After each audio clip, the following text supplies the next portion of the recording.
लेकिन सर कहा जा रहा है देश मजबूत हाथों में है। वो तो आप कह रहे हो या मोदी जी कहते फिरते हैं मजबूत हाथों में है। अगर ये देश मजबूत हाथों में है तो मैं आपसे 2-4 सवाल पूछता हूँ और सारे मीडिया वाले साथी इस बात को ध्यान से दें और दुनिया को दिखाएं भी। अगर ये देश मजबूत हाथों में है तो चाइना क्यों लगातार हमें आंख दिखा रहा है, हमारी जमीन पर कब्जा करता चला जा रहा है और इसके साथ साथ हमारे जो इलाके हैं उनके पास में अपनी बस्तियां बसाता चला जा रहा है। तो जो लाल आंख दिखाने वाली बात थी मोदी जी कहाँ गई अगर मजबूत हाथों में है? एक बात। दूसरी बात, अगर ये देश वाकई में मजबूत हाथ में है तो इस देश के पिछले 8 साल में 10 लाख अरबपति करोड़पति लोग इस देश को छोड़कर चले गए और दूसरे देशों की नागरिकता ले ली। अगर देश मजबूत हाथों में तो काहे को जा रहे भाई, वो भाग के यहाँ से काहे को दूसरे देशों में नागरिकता ले रहे। अगर ये देश वाकई में मजबूत हाथों में है तो हर साल इस देश से तकरीबन 7.5 और अब लगभग 8 लाख लोग हर साल बच्चे जो है पढ़ने के लिए बाहर जाते हैं और वहां से 95% बच्चे कभी लौट के वापस अपने देश भारत में नहीं आते। अगर ये मजबूत हाथों में है और अगर ये देश मजबूत हाथों में है तो पिछले 2 साल में देश के हालात इतने बदतर हुए हैं कि हर चीज में देश पीछे चला गया। लोकतंत्र के मामले में पीछे, भूखमरी में बुरी हालत है और अभी जो आंकड़े आए हैं पिछले 2 साल में 23 करोड़ लोग गरीबी की रेखा से और नीचे चले गए। ये उनसे अलग है जो पहले थे सरकारी आंकड़ों के हिसाब से, उनसे अलग 23 करोड़ लोग गरीबी की रेखा से नीचे चले गए। और अगर देश मजबूत हाथों में है तो किसान की आमदनी दुगनी हो जानी चाहिए थी 2022 तक, वो आमदनी 35% कम हो गई। कैसे? अगर ये देश मजबूत हाथों में है तो पिछले 8 साल में मोदी सरकार से 22 करोड़ बेरोजगारों ने रोजगार मांगा, नौकरी मांगी। मात्र 7,22,000 लोगों को मोदी सरकार रोजगार दे सकी। तो अगर ये मजबूत हाथों में है तो यूं क्यों है? इसके अलावा इस देश की जीडीपी लगातार गिरती चली जा रही है। ये देश अगर मजबूत हाथों में है तो देश का निजीकरण क्यों किया जा रहा है? अपने यारों को, हम दो और हमारे दो को इस देश की तमाम संपत्ति क्यों दी जा रही है?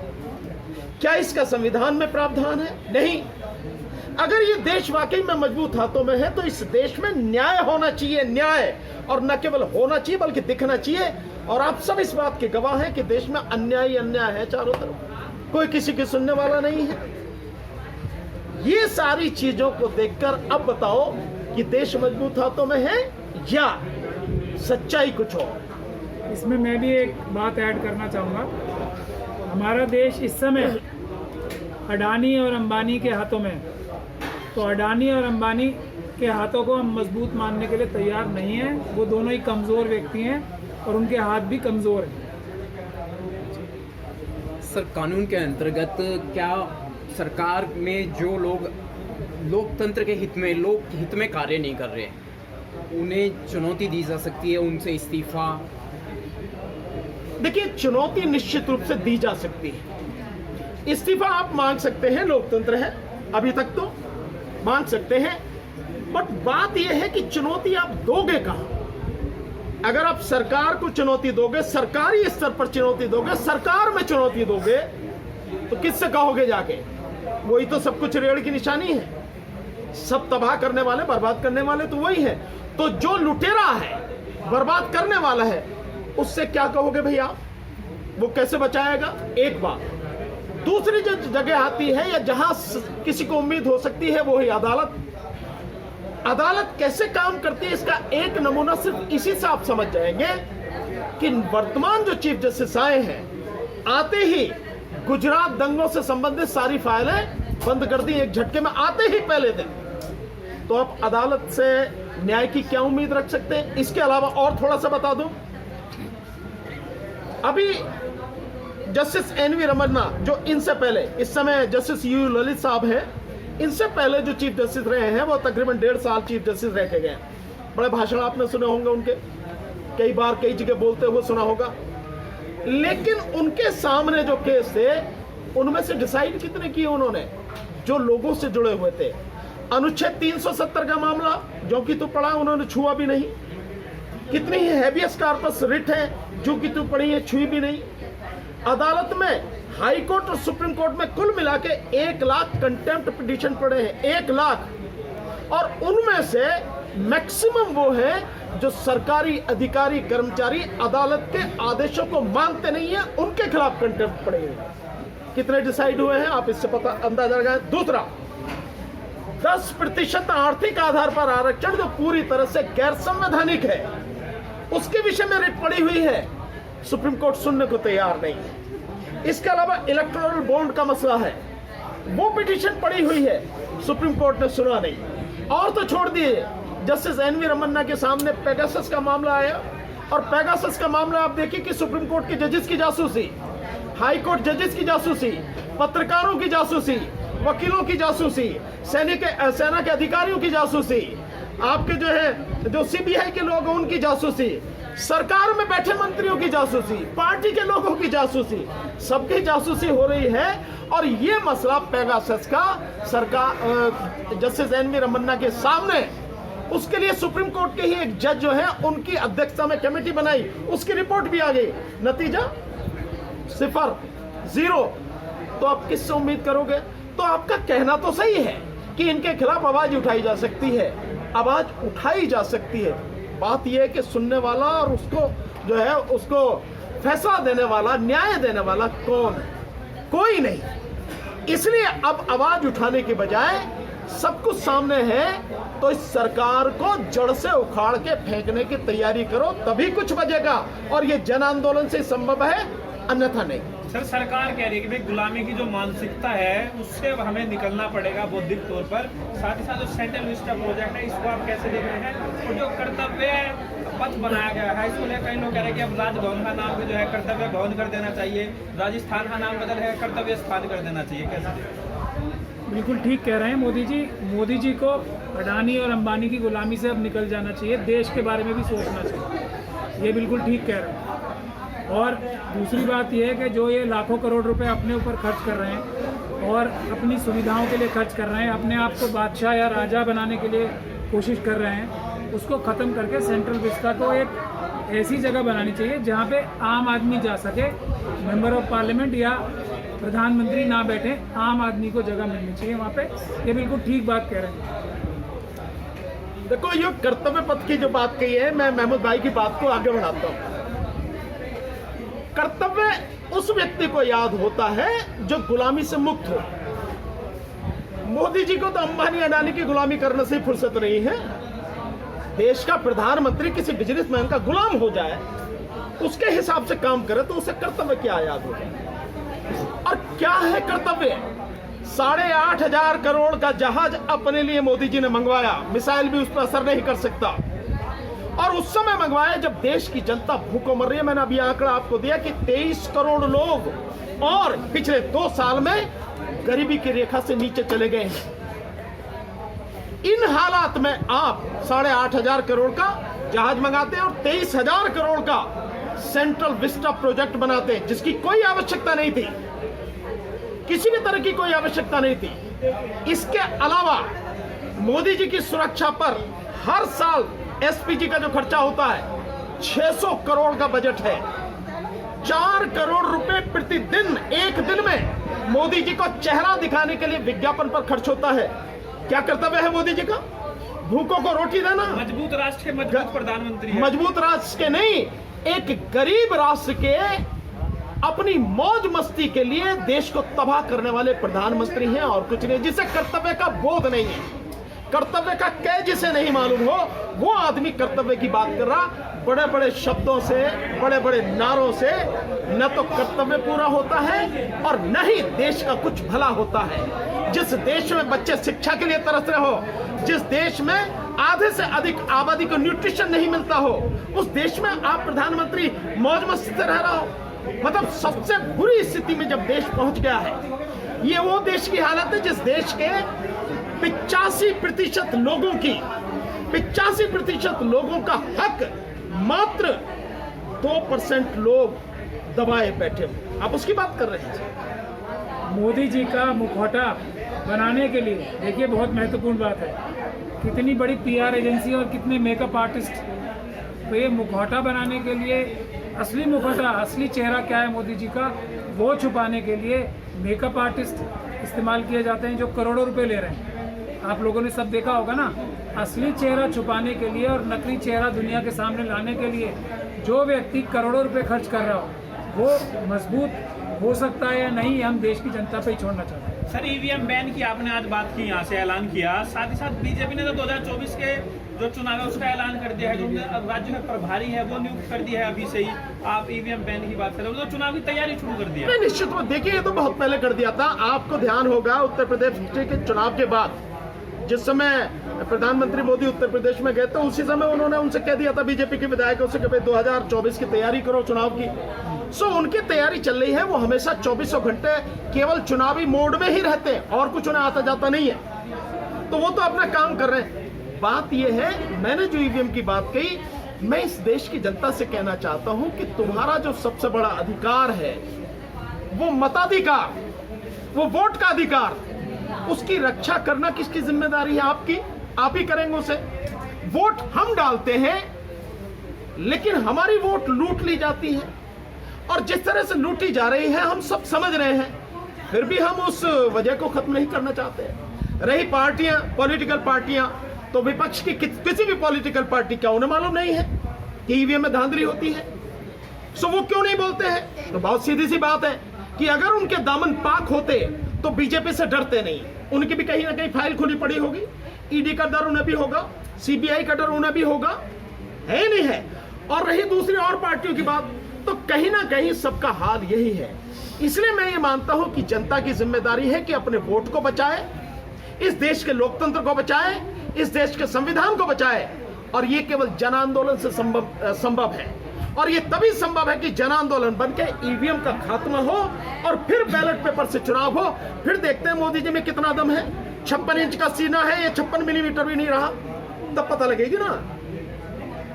आपने एक सवाल के जवाब में कहा कि लोकतंत्र में आप इस्तीफा मांग सकते हैं, अभी तो लोकतंत्र है, इसका क्या मतलब आपका? नहीं, अभी तो ये है कि भी बोल सकते हैं, हम भी बोल पा रहे हैं तभी तो इतना कह पा रहे हैं, नहीं तो ये भी सब क्या खत्म हो जाएगा? नहीं, देखिए आगे तो सब कुछ खत्म हो जाएगा। 2024 के बाद बोलेंगे इस देश में चुनाव नहीं होंगे, आप लिख लेना, इस देश में चुनाव नहीं होंगे, और इस देश की 120 करोड़ आबादी को हर तरह के अधिकार से वंचित करने का सारा प्लान है। मैं इसको समझा देता हूं तो आप और समझ लेंगे।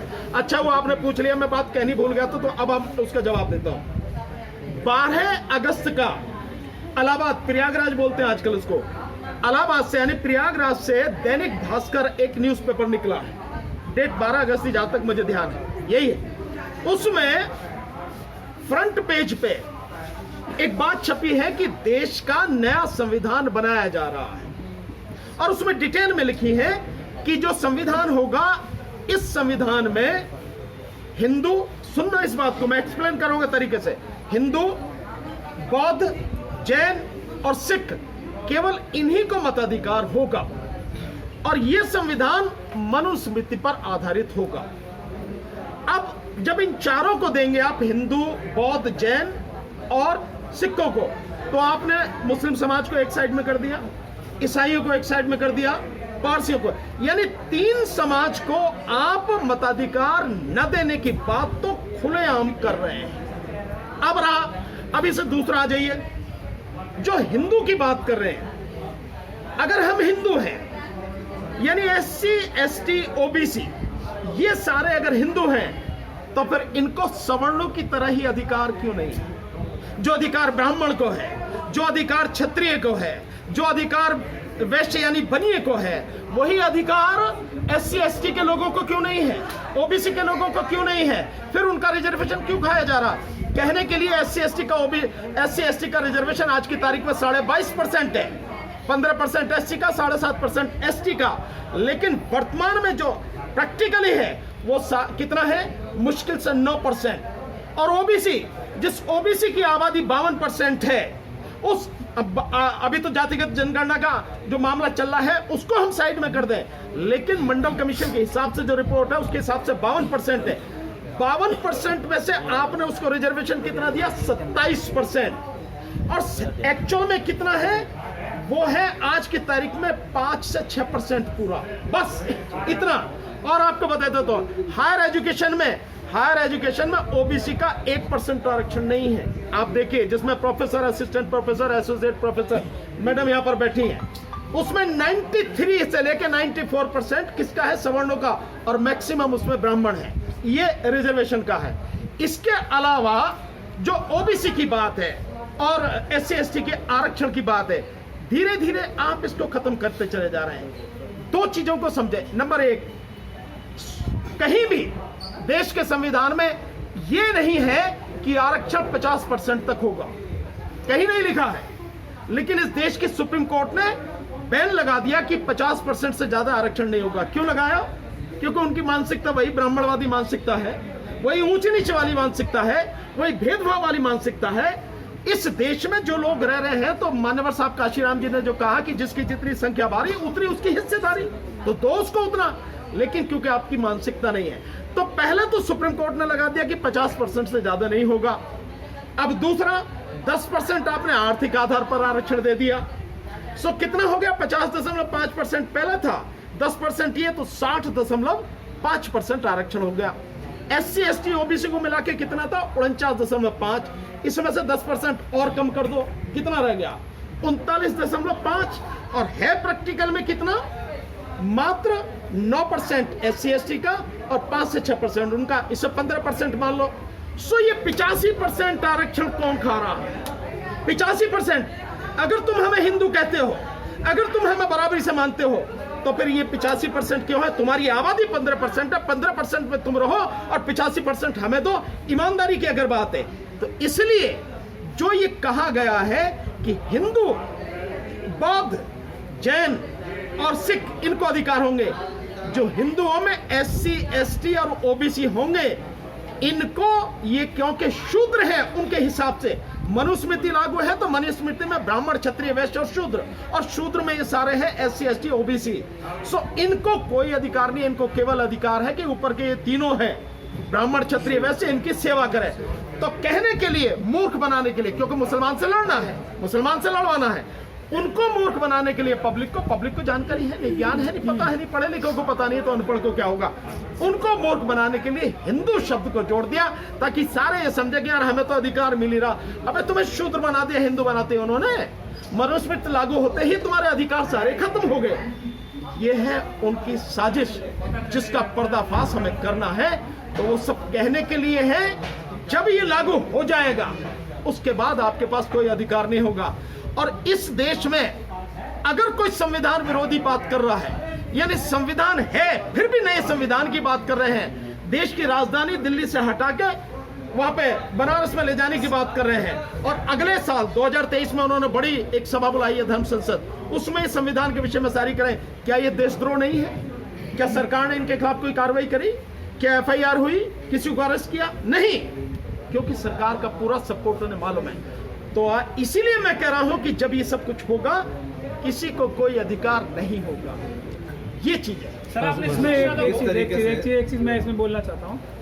जो लोग इस बात को समझते हैं कि बाबा साहब डॉक्टर भीमराव अंबेडकर ने ही जिद करके सबको एक अधिकार दिया, एक वोट का अधिकार सबको दिया है, वरना प्रपोजल क्या थे तब भी कि पढ़े लिखों को वोट दिया जाएगा, सबको वोट नहीं देने की ताकत नहीं दी जाएगी। वोट देने की ताकत बाबा साहब ने दिलवाई है सबको। तो ये जो लोग रिजर्वेशन नहीं दे रहे, नौकरी करने में रिजर्वेशन में चोरी कर रहे हैं, खत्म कर दिया। तो वो जो ताकत लेने की चीज है, वोट जो सत्ता लेने की चीज है, उसे कैसे दे देंगे?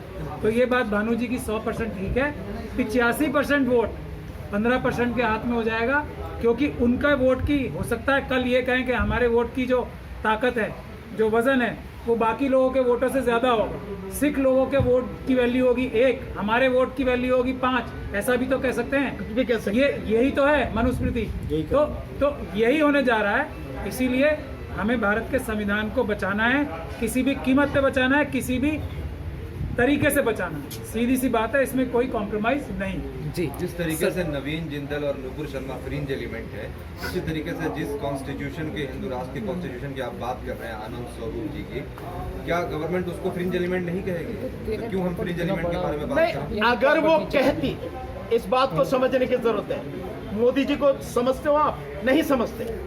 अगर मोदी जी को समझते तो सवाल नहीं करते। मोदी जी क्या करते हैं कि जहां उन्हें बोलना है उनके मुंह पे बिल्कुल टेप लग जाती है, बोलेंगे नहीं। जो बाकी लोग बोल रहे हैं वो सब मोदी ही हैं, वो मोदी की ही भाषा बोल रहे हैं। लेकिन क्यों?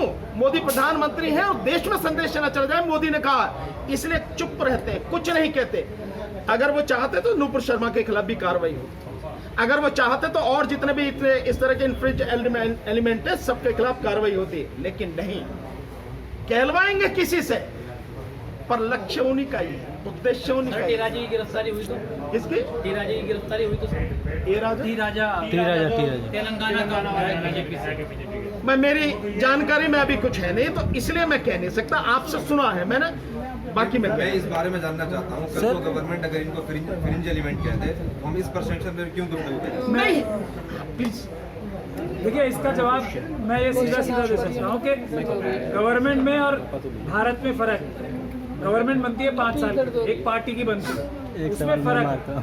ये पूरी पार्टी ही फ्रिंज एलिमेंट है, देश के संविधान की फ्रिंज एलिमेंट है ये। तो अभी तो गवर्नमेंट में ही फ्रिंज एलिमेंट बैठे हैं सारे। सुरेश चौहान को विकास कांगड़ा जी खड़े हैं, इन्होंने उनके खिलाफ FIR कराई है देशद्रोह की और आतंकवाद की। तो ये है असली बात। सुरेश चौहान को कौन सपोर्ट कर रहा है? मोदी जी और अमित शाह जी तो कर रहे हैं, वरना क्या वो भारत के संविधान के खिलाफ जाके हिंदू राष्ट्र बनाने की बात इस तरीके से खुलेआम कह पाएंगे? तो ये है असलियत। फ्रिंज एलिमेंट तो ये पूरी जो भारतीय जनता पार्टी और RSS है, ये फ्रिंज एलिमेंट है जो अम्बेडकरवादी हैं, जो संविधानवादी हैं, वो मेन स्ट्रीम है। इसको आपको समझना चाहिए। तो सारे के सारे फ्रिंज एलिमेंट पूरे 9 महीने बाद सुरेश चौहान के ऊपर FIR दर्ज हो पाई है। मैं डटा रहा, बिना डरे, और अब तक SC/ST एक्ट लगने के बावजूद भी उसको अरेस्ट नहीं किया गया। तो आप इस चीज़ को समझ सकते हो। जिस तरह बिल्किस बानो को मतलब जो बलात्कार करके उसको रिहा किया 15 तारीख को, उसमें आप क्या कहना चाहते हैं? बिल्किस बानो के विषय में जो हुआ है जी, मैं समझता हूँ इस देश के संविधान का, इस देश में न्याय तंत्र का बहुत ही भद्दा मजाक उड़ाया गया। ठीक। जिस 5 महीने की गर्भवती महिला के साथ गैंगरेप किया गया, उसकी 3 साल की बच्ची को पटक कर मार दिया गया, उसके परिवार के 13 लोगों की हत्या की गई। ऐसे लोगों को उस दिन छोड़ा जाना जिस दिन प्रधानमंत्री महिलाओं के सम्मान की बात लाल किले से कर रहे हैं, और उन्हें अजीब भावुक तो नौटंकी करने में 1 नंबर है भाई। तो कोई इसमें कोई नई बात है क्या? हाँ, मतलब ड्रामा सा कर देना, उनको चुप हो जाना, उनको आंसू आ रहे हैं कि बोला नहीं जा रहा। अरे नौटंकी उसकी 8 साल से देख रहे हो यार, हम सब समझते हैं। सबसे बड़ी बात यह है कि एक तरफ आप लाल किले से 15 अगस्त को महिलाओं के सम्मान की बात करें, और तुम्हारे ही गृह राज्य में तुम्हारी ही पार्टी ऐसे जघन्य अपराध के अपराधियों को छोड़ रही है। और अगर ये है तो मैं ये कहना चाहूंगा कि जो सिख समाज के जो लोग बंदी हैं 27 साल से, 25 साल से, 32 साल से, उन्हें क्यों नहीं रिहा किया जाता?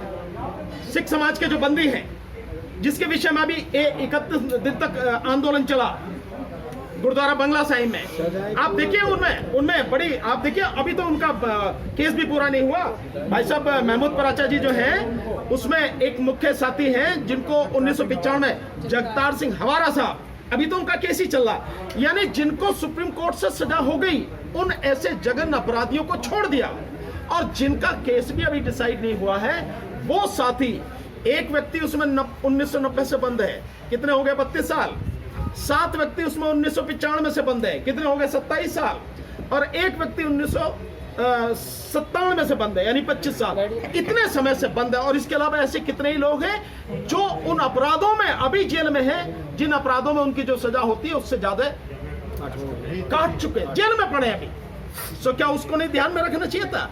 पर ये मोदी का राज है। नौटंकी करने के अलावा और झूठ बोलने के अलावा, लोगों को धोखा देने के अलावा, गुमराह करने के अलावा दूसरा कोई उनके पास में काम नहीं है। सर संस्कारी कहा जा रहा, संस्कारी ब्राह्मण थे इसलिए उनके स्वभाव बड़े अच्छे थे जेल में। वो सब भारत तो तुम्हें क्या कहना चाहिए? तुम्हें क्या कहना चाहिए? यानी जो व्यक्ति 5 महीने की गर्भवती के साथ में सामूहिक बलात्कार में शामिल है, वो लोग संस्कारी हैं? अगर सही मायने में आदमी एक कानून को ध्यान में न रखे और अगर अपना आपा खो दे तो सड़क पे खींच के चीर के मार दे, खत्म कर देगा उन्हें। ये इस सजा के हकदार है। और केवल उन्होंने बलात्कार ही नहीं किया, सामूहिक बलात्कार, बल्कि उन्होंने उस परिवार के 13 लोगों की हत्या की। इनको संस्कारी कह रहे हो? और जिन संस्कारों की बात है, अगर वो संस्कार पूरे गिनाओ तो ब्राह्मण धर्म ग्रंथों के हिसाब से ही जितने संस्कार हैं अगर गिना दिए या सारे सब बता दिए तो पता लग गया कि कौन कहाँ खड़ा है। ये चीजें हमें मत बताओ। ये संस्कारी किसी के इशारे पे छोड़े गए? अरे इशारा किसका हो सकता है? सैया भाई कोतवाल तो फिर डर का है जब लाल किले से जो सब कुछ संभालने वाले करने वाले हैं तो किसने छोड़ा होगा? कांग्रेस भारत जोड़ो यात्रा निकाली एक बढ़िया बात है भाई, दुआ करो ना भारत जुड़ जावे। और इससे भी ज्यादा मैं तो ये कहूंगा दुआ ये करो कि जुड़े ना जुड़े जैसी भी स्थिति में पर खड़ा जरूर हो जाए इकट्ठा होकर, ताकि बीजेपी का सुपड़ा साफ 2024 में किया जा सके। क्या लगता है राहुल जी प्रधानमंत्री बनेंगे? तो राहुल जी से पूछ यार, मेरे से काहे को पूछ रहा? जिसका अगर 272 MP राहुल जी के पास में होंगे, उनको सपोर्ट करेंगे तो कोई भी उन्हें प्रधानमंत्री बनने से नहीं रोक सकता। बहुत शुक्रिया।